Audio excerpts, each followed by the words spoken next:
Construction champions, it's your host Ron Newsbaum, and we're here for another amazing episode of Construction Champions Podcast, where, as always, we're burning the damn house down.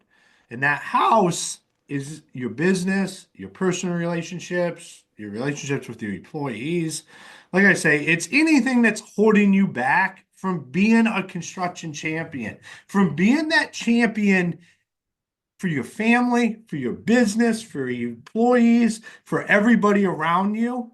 And we just changed the mindset. And we know you guys don't tune in for Ron Newsbaum. Ron Newsbaum's a facilitator, he's a catalyst, whatever we want to call him, because what we do is we bring on amazing guests to help you become the champion that you're meant to be. And today is no different. Pat, it is fantastic to have you here. Thank you, Ron. It's great to be here. I love the excitement. Awesome. It's Well, we fun. bring it. We bring the energy here. We get fired up because I want people to get fired up when they're Yeah, listening to our podcast and then take some action on what we talk about. So, that's great. No better place to get fired up than a construction site. yeah, there we go. So, why It can don't be heavy you? out there. It can get interesting on a Oh, yeah. site. Why don't you introduce yourself to all the construction champions out there? Okay, sure. My name is Pat Miller. I'm the owner of Blue Diamond Construction in Jackson, New Jersey. I build commercial buildings for a living for the last 31 years. I specialize in carpentry. So I do all the framing, the drywall, the ceilings, all your interior fit outs. I do the bones of the building.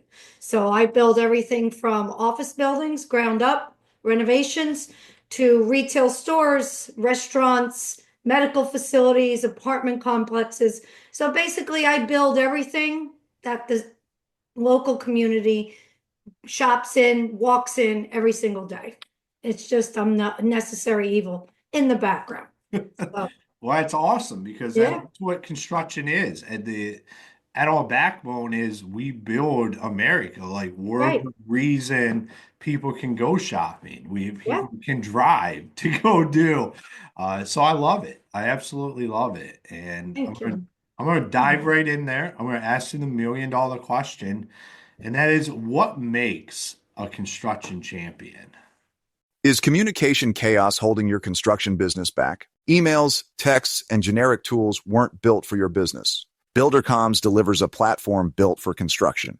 Fully branded, custom workflows, and seamless integration, all designed to fix communication for good. From our free forever plan to your own custom solution, we make construction software not suck. Ready to transform your business? Book your free strategy call today. Well, I guess in my situation, I have a different take on a construction champion because I'm a woman working in a man's world. It is a male-dominated industry. I've paved my way through the industry. But I think what makes a champion is somebody who takes their job seriously, that realizes that they're not just building a building, they're building part of a community. And I take that very serious when I build anything in the Hmm. community because I know, and I started this business with my late husband in the early 90s, 91. And he always said, if it costs $2,000 extra, just make sure that it's safe because somebody's kids are going to be walking through that building someday. So I think, my personal opinion, a construction champion is somebody who takes safety, quality, and spends their clients' money like it's their own money, and you build relationships. And I think that's more important than anything. It's not just about money. And I think we lost our way a little bit the last couple of years. It's just, the dollar is driving everybody, but you just got to go with the flow and ride it out. And that's my interpretation. It's a little bit different being a woman in a man's world. So, I have the grit, the perseverance. I stand strong in what I do. So after a while, they learn to respect you, right, Ron? Well, I mean, I think there's plenty of room for women in I construction. agree. I think there's a lot that you bring to the table. But Yep. your answer to this is I love it because it's what we have lost sight of. Like as an industry is that relationship, the safety, the what does it take to just get this done. and spending that money, especially in commercial construction. Like Yeah, there's so huge. much just driving the bottom line. Yeah. How do you think, like, how do we get back on track as a whole, as an in instead of having niche areas that do this, like yourself, how do we get the entire industry back on track? Well, I wrote a little piece on LinkedIn a couple weeks ago. They asked me to give my forecast for 2025 on the trends. And based on 2024 and the phone calls that I got from clients, because at this point in my career, I work directly with developers. I still work with GCs, but I work with developers directly, and they're learning that the low bid is not the way to go. Hmm. So I had said that I'm forecasting and I'm hoping, and a lot of people agree with me, that we're going to go back to that. We're going to go back to the relationship and the trust and, being able to walk away from a job and knowing it's going to be taken care of. The honesty, the integrity, and knowing you're not always going to be the low bid. But I just had a client who called me who took a low bid and he's 16 months overdue on his job. He's $1 million a month on interest. So you could do the math. So that's no longer low bid, is it? And he's paying me to fix all the bad work. So sometimes I think that the developers and also the GCs are learning that the low bid isn't always what should drive your decisions on the jobs. There's a lot of factors from, even just having insurance. Right now, there's a lot of problems here in New Jersey with fake fraudulent insurance certificates. It's just everybody's trying to do whatever they can to save money. And I just don't fly. I don't ride that. I don't ride that bike, man, because you could lose your house. You can lose everything you work for. And I don't chance it. So again, we're circling back to building relationships, having that relationship with the developer. They know that you're responsive. They call, you answer. You always get the owner when you talk to me, because I take care of everything. I don't put my name on garbage. So I think it's important that you hold yourself to that stature and you build the relationships, and no job is too small, right, Ron? Because for an example, I took a job, it was 900 grand. And because some guys are that's too small, but it turned out to be 5 million. So you don't know what's down the road and what's not awarded yet. And it just focus on the small stuff, focus on what's in front of you, focus on satisfying your client and giving them a good product, and they will come back to you. And Hmm. I think we're circling back to the old days of, having a last look, having the respect of bidding the job. If you're five, I just talked to a guy literally a half an hour ago. He lost a door installation job for $5 a door. Like years ago, that would never happen. Hmm. If you had a relationship with a client and he'd say, "Yeah, this guy came in $5 cheaper," and you just whatever, you just match the price, right? It's $5. What are you getting for $5? You can't even get like a Happy Meal anymore. It's like, but I'm hoping, Ron, I'm hoping the only way I could see us getting back there is to continue to do quality work, have, do safety, don't skimp, use quality stuff, use what's spec'd on the drawing, don't cut corners, because at the end of the day, if you cut corners, you're cutting safety. It's the end of the story. It is. So I'm Yeah, hoping it changes. yeah, so am I, because I've never fully understood the concept of the lowest bid wins in this race to the bottom mentality There you go. from both sides. I've never understood, like, being that construction company. It's like we're going to race to bottom because everything's going to be super tight. How are Yep. you going? It's going to be a challenge to make money. And then from the people trying to get that work done, like you're literally saying, I am going to settle for whoever can do this the cheapest. And that is typically not positive in anything. Like you don't do that with all, like, people aren't like in a race to the bottom for the car they drive, but to build a $20 million Yeah. building, So they're unbelievable. okay. And I've Yep. never understood that. No. And like I'm dating myself now, right? 31 years. It was always take the high and the low and go in the middle. Throw the low one out, he missed something. The high guy's trying to retire, right? That's the old saying in the industry. I You love go that. with the guy in the middle, that means he picked up everything, right? But you're right, it's a race to the bottom, and it's scary because somebody is going to pay for it. Somebody, because the company is not going to take the loss. And a lot of times I get guys, subs come back to me and they're like, I haven't been paid in 2 months, right? So they're not paying their men, or they're not paying their supplier, or they're not giving you what's really on the drawing. And that brings us to the next, career I'd like to start is I think owners really need better representatives. They don't know what they're paying for, and they don't walk the job with the knowledge to know if they're getting what they pay for. They don't know what the specs are. They don't know what to look for. They look at oh, that looks like a metal stud. Yeah, well, it's probably the wrong gauge, right? So there are chinks in there. So I think owners need better representation, because you got to remember GCs are supposed to represent them, right? No, they're building. They're in a company. They're building for a profit. So they don't always have their clients' best interest in mind.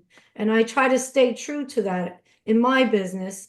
Is you gotta spend their money like it's yours. You gotta do the right thing for them. If anything, you can sleep good at night, right?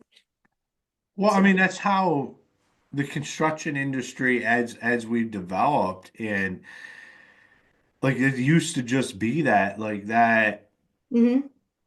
I'm trying, what's the word to use? Because it's like, Craftsmanship, yeah, well, industries always have to evolve, but right? when it's come to the relationship point of the, like, that's the backbone of the construction industry. Like, we're a handshake deal, get the job done right, and get everybody taken care of industry from the beginning. And that is some of the stuff that we're talking about that has been lost, where subs Lost. like, I am not getting paid. I hear it all the time from people, is like, how do I get this in a position where I make sure I'm getting paid on these jobs? And what are all, and like,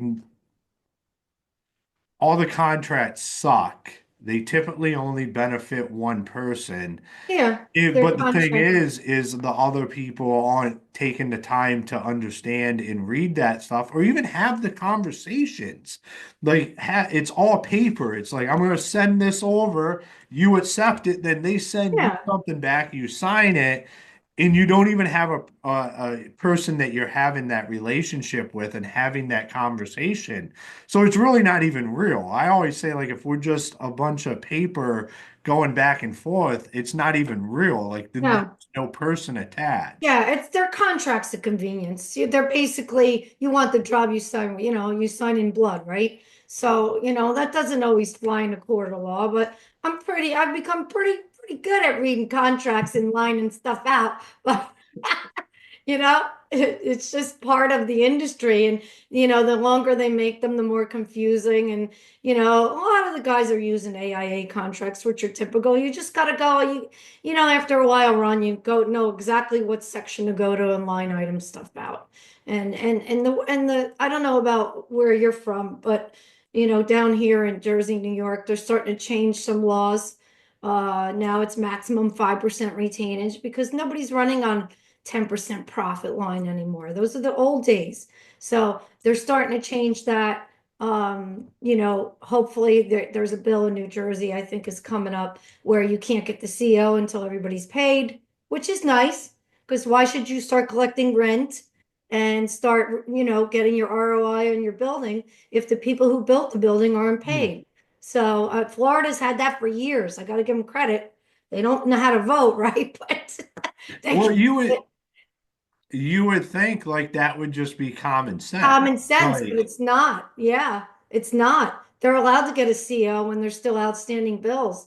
So they're trying to put some bills through. And you know what? It should be done. If you got a problem with the sub, don't let it sit, figure it out.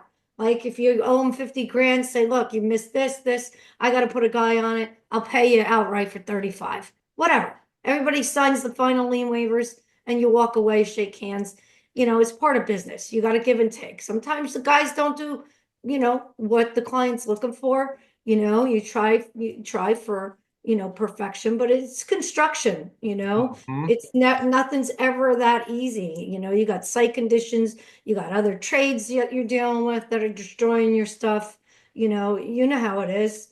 You go in there, you frame up a building, you come back and everything's run over by another trade. It's like, what's going on here?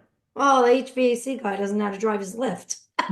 But I mean So, but what you're talking when you say it, it's because like we've lost that human element. oh yeah, That's why it's like, wow, it's 50. There's no conversation of like nope. you did Everybody's this out and for that. themselves. Everybody's out for themselves. And you know what? That comes from the bidding process. I truly believe that. You said that before.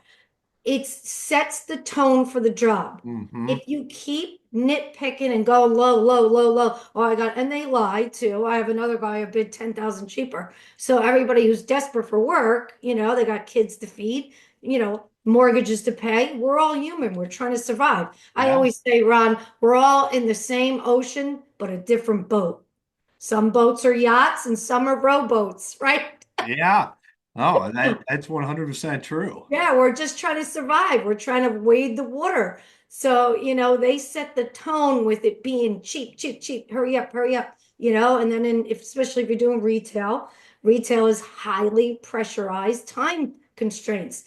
They want to do a 12-week job in like 8. So everybody's on top of each other and it doesn't work that way. So, I truly believe it sets the tone from day one, and nobody's out to work together. Everybody's out to screw everybody. They know if they put something in out of, order, it's going to screw the carpenters, but I'm going to get my stuff up in the air a lot quicker because there's no studs in the way. Right? Yeah, So I then got the to get carpenter, my it's that I got to correct. get mine mentality. Right. So it's all about me. What about me? What about me? Well, I gotta meet my budget because I got beat up. So Yeah, and then everybody's getting race to the beat. bottom. The race to the bottom, and it sets the tone from the top, from the owners, the developer, the GC, whoever's running the bank over there, depending on who got the job. I'm seeing more and more owners, reps, construction managers.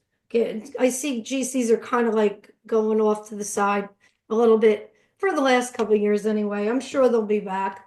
But gone are the days of 20%. They're barely making 9%, these guys. Yeah, So but so I think it I think that's like self-inflicted yeah, because they're in a race to the bottom themselves instead of just saying like this is what it's going to be and being able to make like if everybody's tight, if the money's tight, the timelines and there's pressure on everybody, that is a recipe for disaster. disaster. It's so much. Everybody starts fighting by the end. When you Yeah, got like painters coming in, floor guy wants to get in. I gotta hang ceilings. Everybody's fighting with everybody, and the GC's supers in the truck sleeping.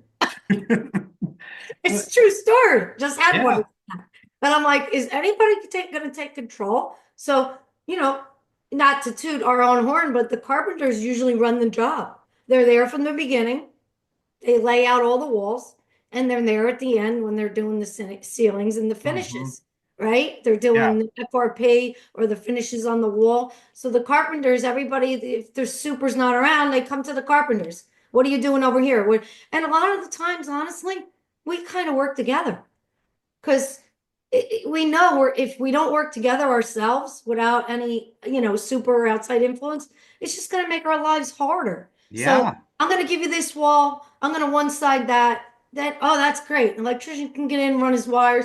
Then I'll go on the other side, right? Then I'll come back. You get inspected. So we work together because otherwise it's just, oh my God, it's just a nightmare. It really is. And there's high pressure. And then throw a blonde in the mix and they really don't like it.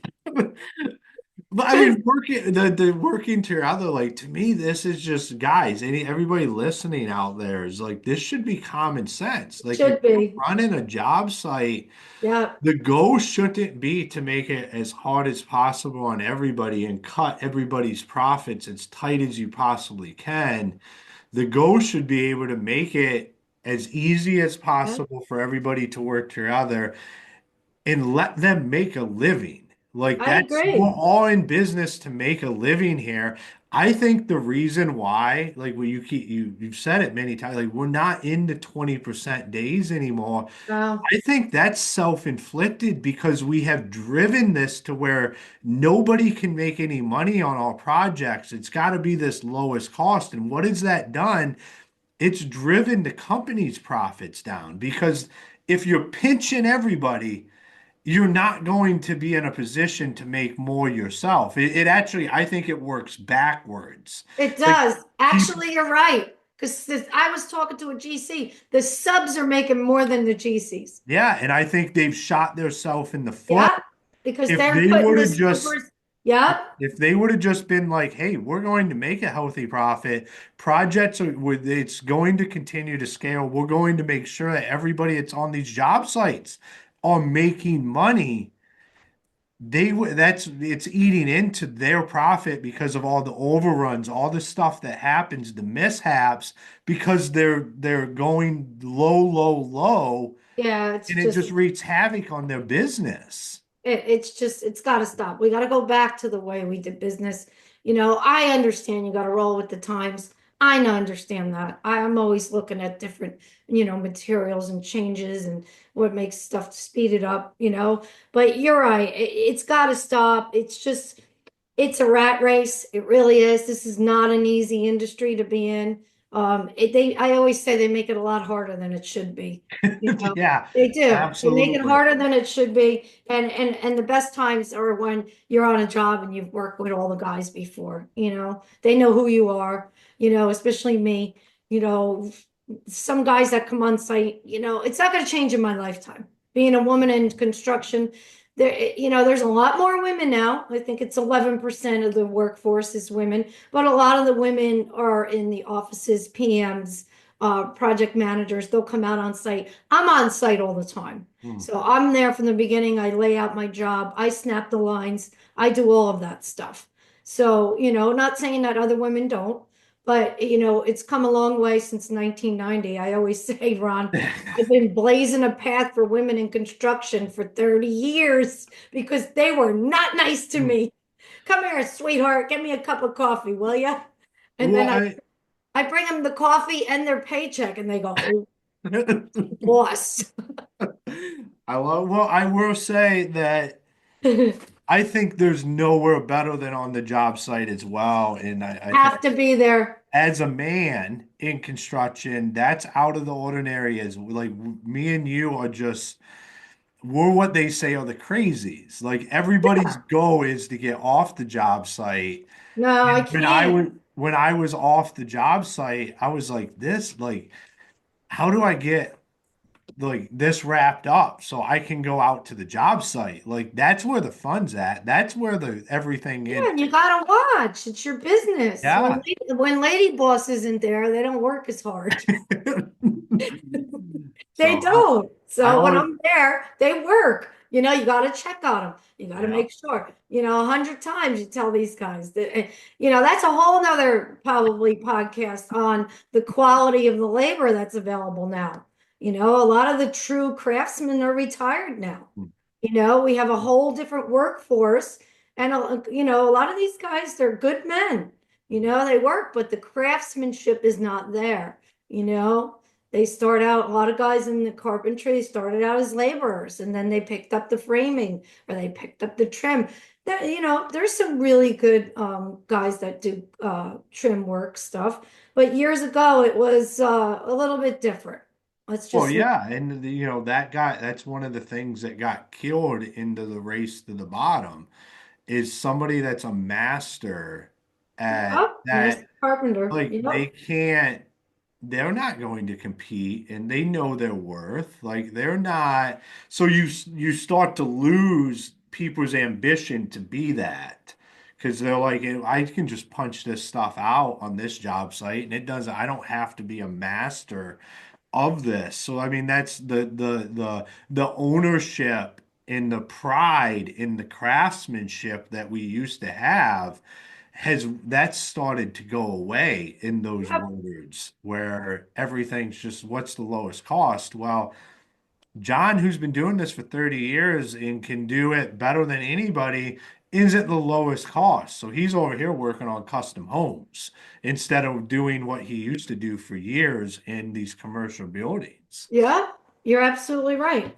And I have that conversation when I go out to the jobs and I sit with my guys. I'll buy them break, and I'll say, look, there is so much competition right now. The only thing that makes us different than everybody is the quality and the attention to the detail. I said, you have to constantly reinvent yourself, especially in commercial construction. Mm, You got to figure out on the office side how to save the money, right? So you have to constantly look at your bottom line numbers. You got to constantly look at your costs. You got to reinvent yourself.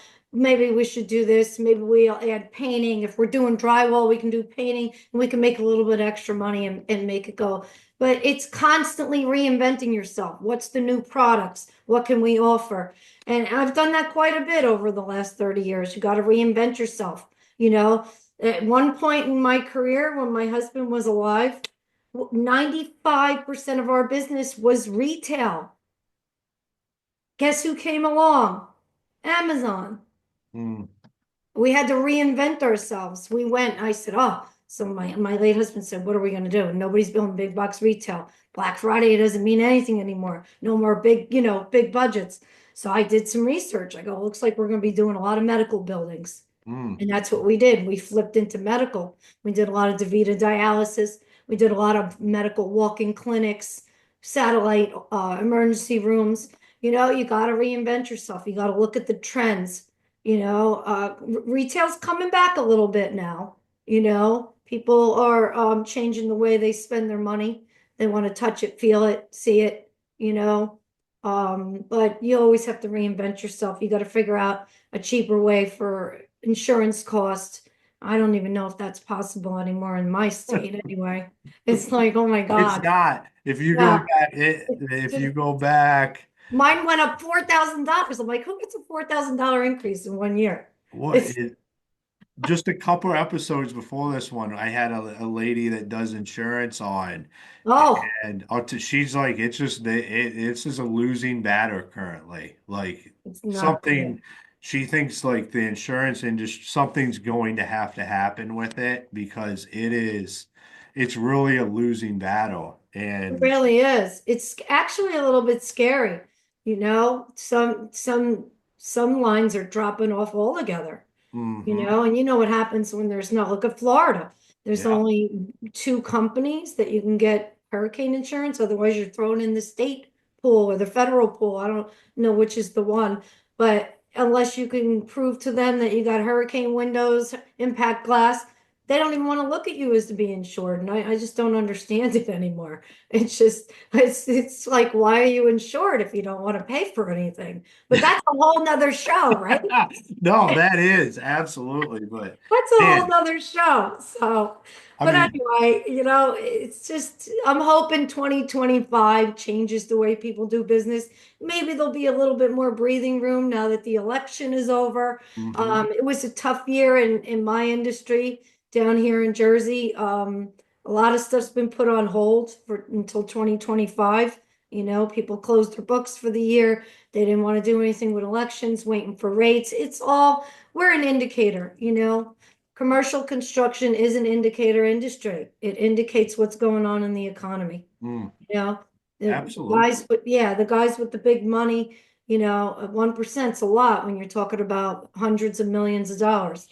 yeah. So, we're hoping that it comes back strong and it's starting to break a little bit. Things are starting to open up, you know, getting some contracts awarded, but 24 was not good to anybody here. Like we had our conversation earlier. It Mhm. was just a lot of people pushing paper. And you have to stand your ground. Like you said, you can't keep shooting yourself in the foot because if you keep working cheap, then they expect cheap. Yes, they do. right? So you Yep. can't give somebody something for free and then next year you want to charge them $50 for it, right? They're Yep. going to want it cheap. So, we kind of stick in the industry, all of us together, and we talk and we're like, this guy's ruining the industry. That guy's ruining the industry. So, I brought my company through 4 recessions. I don't know what this last one was. I don't know what to call it. We'll I let the don't really history know. books dictate that. Yeah, I don't know what to call it, but it was something. Okay. Up to, the 2020 election, I brought my business through 4 recessions. And you got to kind of ride the wave. Okay. You can't give in to pushing paper. It's like Ring Around the Rosie, right? Hmm. When the Yep. music stops, they all fall down. So you can only push paper and be in the negative for so long until the music stops. And then everybody's got to get paid. Yeah. And that's usually when, and I've seen it, Ron, for so many times. I could write the book over and over. That's when they start dividing themselves out. This one's going bankrupt. That one's going bankrupt. Can't pay the bills.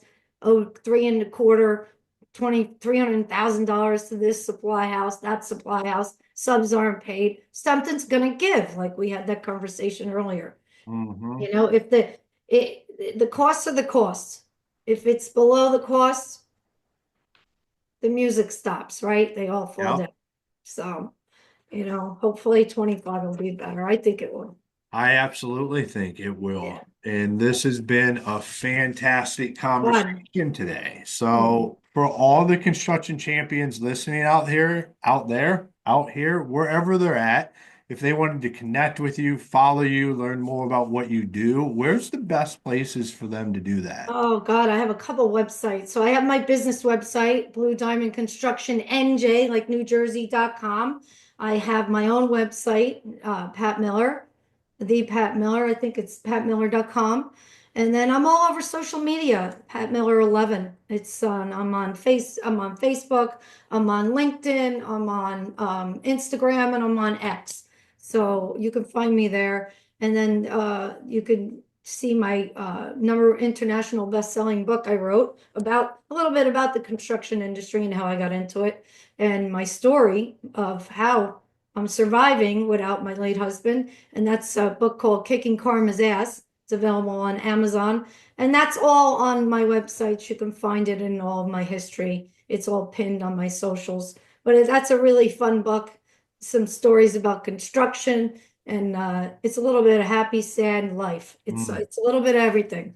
So awesome. keep Well, trucking along, yeah, right? well, thank you for taking the time and continuing Absolutely. to kick ass in the construction industry All right. and in Thank you. life in general. Yeah, you got to keep going, man. You can't stay in bed. Got Absolutely. to keep going. All So, right, construction champions, another episode in the bag where I just got to ask you guys and girls, everybody listening, are you in the race to the bottom?